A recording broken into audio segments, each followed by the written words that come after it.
ঈদ মোবারক। ছাত্র শিবির বিপুল ভোটে ডাকসুতে জিতছে। এই বিজয় ছাত্র শিবিরের না, এইটা মজলুমের বিজয়। আমি 20 আগস্ট লিখছিলাম গত মাসে, ডাকসু নির্বাচন নিয়ে আমার প্রেডিকশন বলি, ছাত্র শিবির ভিপি জিএস সহ বেশিরভাগ আসনেই জিতবে। হলগুলোতে কিছু আসন ভাগাভাগি হবে। শিবিরের বিজয় হবে ফেনোমেনাল, ভোটের তফাৎ হবে প্রচুর। এই নির্বাচন শেষ পর্যন্ত বাঙ্গু সেকুলার এস্টাবলিশমেন্ট হইতে দেবে কিনা এটা দুশ্চিন্তা। খুব খারাপ কিছু ঘটায় নির্বাচন স্থগিত করে দিতে পারে। বিশেষ করে বামেরা শেষ মুহূর্তে নির্বাচন বয়কট করতে পারে। একটা ইসলামপন্থী দল ফেয়ার নির্বাচনে জিতে আসবে, এর চাইতে বড় দুঃস্বপ্ন বাঙ্গু প্রগতিশীল বা ভারত বা পশ্চিমাদের নাই। কিন্তু ঠিকভাবে নির্বাচন হইলে এইটা ফলাফল হবে বাংলাদেশের রাজনীতিতে সুদূর প্রসারী। সেটা শুধু বাঙ্গু প্রগতিশীলরা না, সম্ভবত ইসলামপন্থীরাও ঠাউর করতে পারতেছে না। যা বলছিলাম তাই হয়েছে, তাই না? এই ফলাফল বাংলাদেশের সেকুলার এস্টাবলিশমেন্টের জন্য এক ভয়ানক দুঃসংবাদ। পুরা সেকুলার এস্টাবলিশমেন্ট কিন্তু দাঁড়াইছিল শিবিরের বিরুদ্ধে। শেষ রক্ষা হয় নাই। এখন আসেন আমরা দেখি এই ফলাফল আসলে কি বার্তা দিচ্ছে। বার্তা হইতেছে বাংলাদেশে ইন্ডিয়ান ন্যারেটিভ পুরোপুরি পরাস্ত হয়েছে। আলহামদুলিল্লাহ। বাংলাদেশে এই প্রজন্ম যতদিন থাকবে ততদিন ইন্ডিয়ান ন্যারেটিভ আর মাথা তুলতে পারবে না। কিন্তু ছাত্র দলের পরাজয়কে অবশ্যম্ভাবী ছিল না। ছাত্রদল এই নির্বাচনে জিতে যাইতে পারত, ডাকসু তাদেরই হইতো। হয় নাই কারণ তাদের নির্বুদ্ধিতা, রাজনৈতিক অপরিপক্কতা এবং বেকুবের মতো আত্মবিশ্বাসের কারণে তাদের এই ভরাডুবি। বিএনপির এই ভরাডুবির পেছনে আছে বিএনপির কান্ধে চেপে বসা কিছু রাজনীতির জ্ঞানহীন মানুষ, অপদার্থ মানুষ। আমি একসময় দেখাইছিলাম, আজ তাদের ক্ষমা দেখায় পরিচিত করে দিতে চাই না, এরা হাতে ধরে বিএনপিকে গাড্ডায় ফেলছে। তাও একজনকে দেখেন কইছিল শিবিরের ভরাডুবি হবে, তৃতীয় বা চতুর্থ হবে শিবির। এরা হইতেছে পলিটিক্যাল অ্যানালিস্ট, বিএনপির বুদ্ধিজীবী। ভাবেন তাইলে কি অবস্থা বিএনপির। নাই বনে শিয়াল রাজা। এরাই বলছিল ছাত্রীদের হলে শিবির জিতবে না, জিতছে তো বটেই। রোকেয়া হলে সাদিক কায়েমের নাম ঘোষণা হইলে কেমন আনন্দে উল্লাস করে উঠছে ছাত্রীরা দেখেন। জামালউদ্দিন খানের 26, মোহাম্মদ শাফিউর রহমান 16, মোহাম্মদ বিরিয়ানি মোল্লা 6, মোহাম্মদ আন্দাউর রহমান শিবন 1, মোহাম্মদ আমিনুল ইসলাম খান 199, মোহাম্মদ আবু সাদিক খানের 966।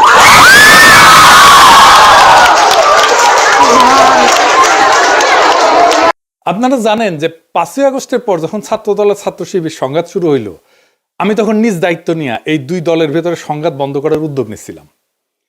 সেই মিটিংয়ে শিবিরের প্রেসিডেন্ট সেক্রেটারি উপস্থিত থাকলেও ছাত্রদল প্রতিশ্রুতি দিয়েও হাজির হয় নাই। আমি কেন তাদের মধ্যে নেগোসিয়েশনের উদ্যোগ নিয়েছিলাম? কারণ আমি সেন্স করতে পারছিলাম বিএনপি মারাত্মক একটা ভুল করতেছে। তারা ধীরে ধীরে আওয়ামী ন্যারেটিভ গ্রহণ করতেছে। আওয়ামী লীগ যা বলতো তাই দিয়ে সে জামাতের বিরোধিতা করতেছে। আমি বিএনপির শীর্ষ নেতৃত্বকেও বলছি এইটা ভুল স্ট্র্যাটেজি। আমি উনাদের উদাহরণ দিয়ে বলছিলাম, ধরেন গোলাম আজম একজন স্বাধীনতা সংগ্রামী, ভারতের অটল বিহারী বাজপেয়ীর মতো আর কি। তাইলে আপনি জামাতের রাজনৈতিক বিরোধিতা কেমনে করতেন? আপনি তো তারে স্বাধীনতা বিরোধী বলতে পারতেন না, মুক্তিযুদ্ধ বিরোধী বলতে পারতেন না। তো তাহলে অটল বিহারী বাজপেয়ীর মতো যদি গোলাম আজম স্বাধীনতা সংগ্রামী হইতো, তাইলে কিভাবে আপনি বিরোধিতা করতেন? সেভাবে করেন। আওয়ামী লীগ যা বইলা জামাতকে ঘায়েল করতো সেইটা বললে আপনি আওয়ামী লীগ হয়ে যাবেন। তাই হয়েছে। আপনি জামাতকে রাজাকার, স্বাধীনতা বিরোধী, পাকিস্তানপন্থী কিছু বইলাই দমাইতে পারবেন না। উল্টা জামাতের লাভ হবে, হয়েছে না? এর ফলে বিএনপি তার অ্যান্টি ইন্ডিয়া ভোট ব্যাংক হারাবে। তাই হারাইছে। সে আওয়ামী লীগের ভোট পাইছে। আপনি জগন্নাথ হলের ভোটের হিসাব দেখেন, জগন্নাথ হলের পুরা ভোট মোটামুটি বিএনপি পাইছে, তাই না? তো তার মানে সে আওয়ামী লীগের ভোটটা নিচ্ছে আর নিজের ভোট হারাই ফেলছে। আর জামাত কি করছে? যে anti India vote bank intact রেখে সেকুলার ভোট টানার কৌশল নিতে পারছে। বিএনপি যতবার মুক্তিযুদ্ধ 1971 এই বলে জামাত শিবিরকে আক্রমণ করবে, ততবার জামাতের অ্যান্টি ইন্ডিয়া ভোট আরো বাড়বে। জামাত যে বাংলাদেশে অ্যান্টি ইন্ডিয়া রাজনীতির সবচেয়ে বড় কামেল এজেন্সি, এটা বেশি স্ট্যাবলিশ হবে। বাংলাদেশের প্রধান দ্বন্দ্ব বিএনপি ধরতে পারে নাই। প্রধান দ্বন্দ্ব নিয়ে আমি অনেকবার বলছি। আমি এই বিষয়ে বলছিলাম যে বিএনপির এই আওয়ামী মুক্তিযুদ্ধের রাজনীতি পরাজিত হবে। আমি বলছিলাম, শোনেন এডিটর সাহেব একটু শোনায় দেন আমার আগের থেকে দ্বন্দ্বটাও আবার শুনলে আবার মনে হবে যে কি বলছিলাম। শোনান এডিটর সাহেব। একটা সমাজে নানা রকম দ্বন্দ্ব থাকে।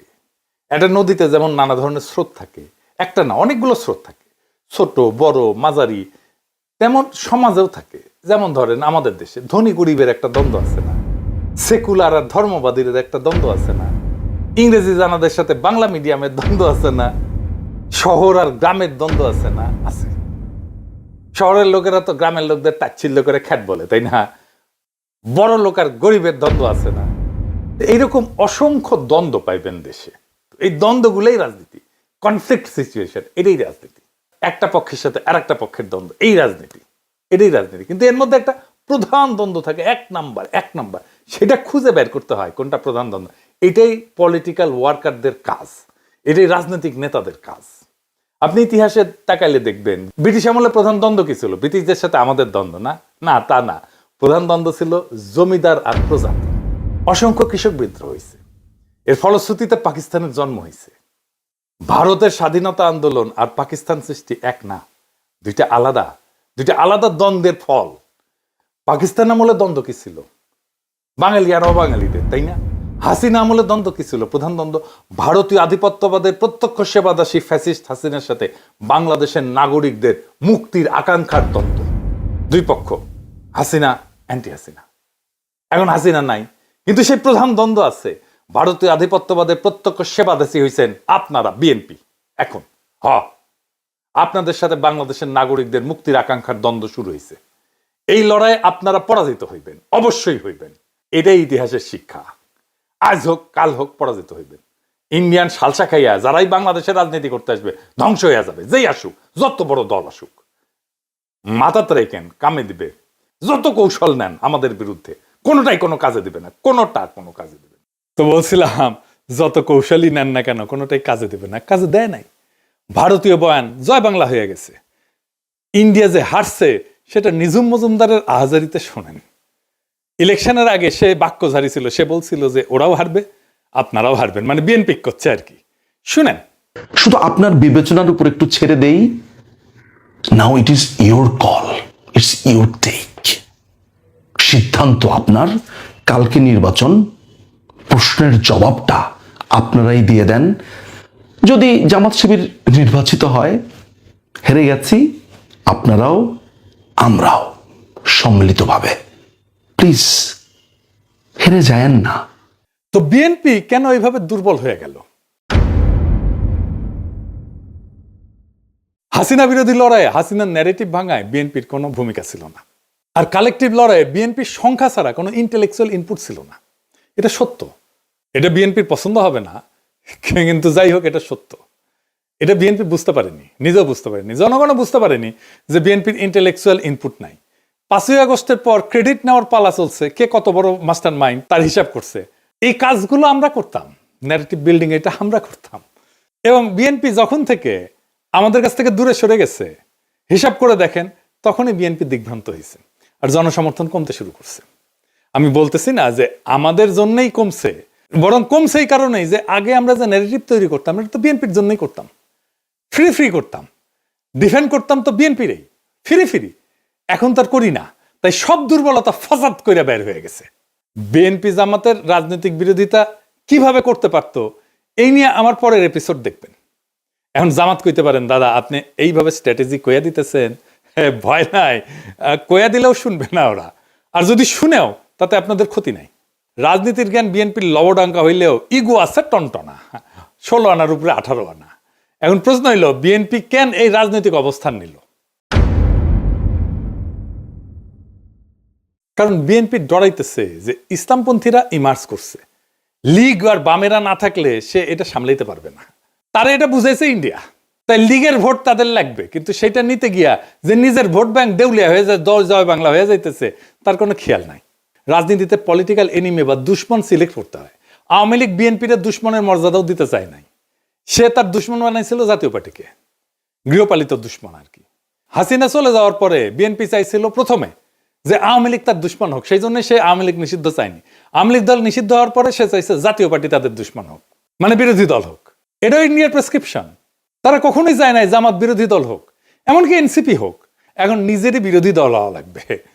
এখন শিবিরের এই বিজয়, ডাকসুতে বিজয়, কি অর্থ বহন করে বা এটা কোথায় যাইতে পারে?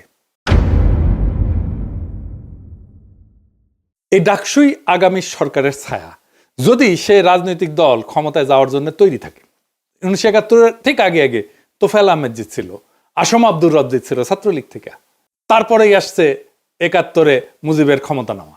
1990 আমানুল্লাহ আমার খোকনের জেতা, একই রকম। তাই এইবারে ডাকসুতে ছাত্র শিবিরের বিজয় এটাই বলতেছে আগামী জাতীয় নির্বাচনে বিএনপির বিজয় এখন অনিশ্চিত। এনসিপিও আর রাজনীতিতে জায়গা করে নিতে পারবে না।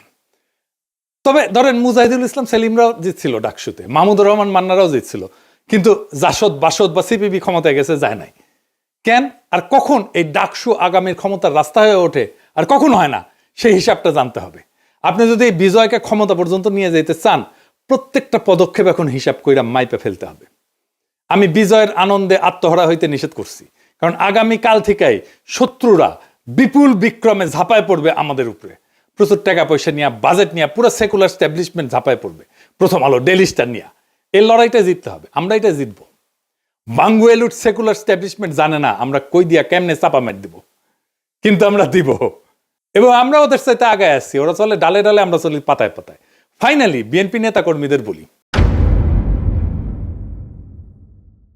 এবার বুঝছেন তো ভাই, সবার উপরে এইটা ন্যারেটিভ তৈরির ক্ষমতা, এটাই আসল পাওয়ার। আমার কমেন্ট বক্সে এসে গালি দিয়ে আমারে নিয়ে ট্রল কইরা রাজনীতিতে গোল্লা খাইবেন বারে বারে। পলিটিক্যাল পাওয়ারটা তৈরি হয় মানুষের অন্তরের খবর জানার মধ্যে দিয়ে, আর তার ভিত্তিতে রাজনৈতিক কৌশল তৈরিতে। সংখ্যা এখানে কোনো মোটেই গুরুত্বপূর্ণ বিষয় না। আমি 1 জন 2 জন 3 জন 4 জন না 10 জন, আর আপনারা 1 কোটি কিনা কিচ্ছু যায় আসে না। আপনি 10 জনের কাছে হাইরা যাবেন। জাতীয় নির্বাচনে একই ঘটনা ঘটবে, তৈরি থাকেন। আজকের ডাকসু নির্বাচনের ফলাফল কোনো সাধারণ ঘটনা না, এটা এক নতুন ইতিহাসের সূচনা, এক নতুন দিগন্তের ইশারা। যারা মনে করছিল ইসলামপন্থীরা কেবল প্রান্তিক শক্তি, তাদের ধারণা ভেঙে চুরমার হয়ে গেছে। এই বিজয় প্রমাণ করছে সঠিক ন্যারেটিভ, সংগঠনের শক্তি আর জনগণের অন্তরের খোঁজ জানা, এই তিনের মিলনেই ভবিষ্যৎ লেখা হয়। বাংলাদেশের মাটিতে ভারতীয় আধিপত্যের বয়ান ধসে পড়ছে, সেকুলার স্ট্যাবলিশমেন্ট হতভম্ব হয়ে গেছে, কিন্তু এই লড়াই কেবল আজকের বিজয় উদযাপনের মধ্যে সীমাবদ্ধ না। এখন থেকে শুরু হবে আসল সংগ্রাম, ন্যারেটিভ ধরে রাখা, তা আরো বিস্তৃত করা, আর জাতীয় রাজনীতির ময়দানে এই বিজয়কে রূপান্তর করা। ইতিহাস সাক্ষী, ডাকসু কখনো কেবল বিশ্ববিদ্যালয়ের দেয়ালে আটকায় থাকে না, এটা পুরো জাতির রাজনীতির পূর্বাভাস হয়ে ওঠে। তাই এই বিজয় কেবল একটা সংগঠনের না, এটা একটা প্রজন্মের, একটা জনগণের, একটা আন্দোলনের, একটা বিপ্লবের জয়। আমাদের দায়িত্ব এখন দ্বিগুণ। শত্রুপক্ষ আসবে সর্বশক্তি নিয়ে, মিডিয়া তার অর্থবল নিয়ে, কিন্তু আমাদের হাতে আছে সেই শক্তি যা তাদের নাই, মানুষের অন্তরের খোঁজ জানা আর ন্যারেটিভ তৈরি করার ক্ষমতা। এটাই আসল শক্তি, এটাই আসল পুঁজি। তাই বলি, আজকের ডাকসুর বিজয়কে আগামীর বাংলাদেশের পথ চলার ভিত্তি কইরা গড়ে তুলতে হবে। আত্মতুষ্টিতে না, দৃঢ় কৌশলে আগায় যান। শত্রুর আঘাতকে ভয় না, বরং প্রেরণা বানান, কারণ এই প্রজন্ম প্রমাণ করে দিচ্ছে বাংলাদেশের রাজনীতির আগামী দিনে আর কোনো ভারতীয় বয়ান না, জয় হবে কেবল বাংলাদেশি নাগরিকদের মুক্তির বয়ানের। এই পথেই মুক্তি, এই পথেই ভবিষ্যৎ। ইনকিলাব জিন্দাবাদ।